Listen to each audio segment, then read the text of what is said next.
where we disagreed. These are the issues that have always united Senator Clinton and myself. They're the causes that unite both of us as Democrats, and I believe at this moment they are the causes that can unite us as Americans. Because the choice in this election is not between left or right, it's not between liberal or conservative, it's between the past and the future. And it's time for us to move towards that future together. I know it won't be easy. Senator Clinton knows it won't be easy. I know it won't be easy. It's not going to happen overnight.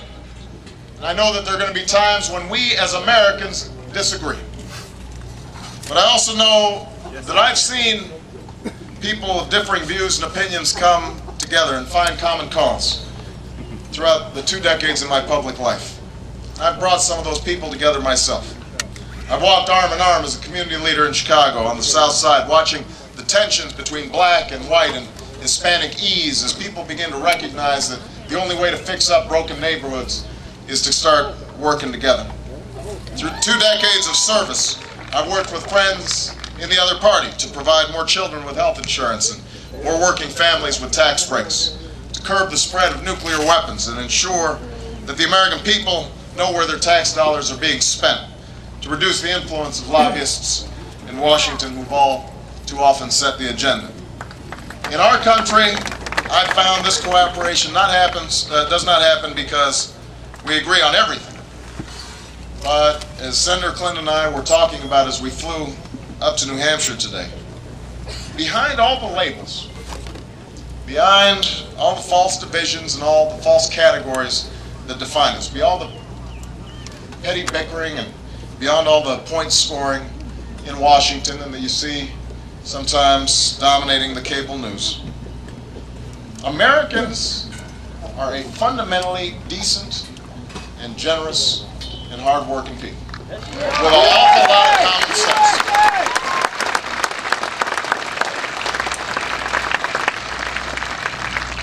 That's been the great privilege of this campaign. Now, sometimes spending time in Washington, you get a little discouraged.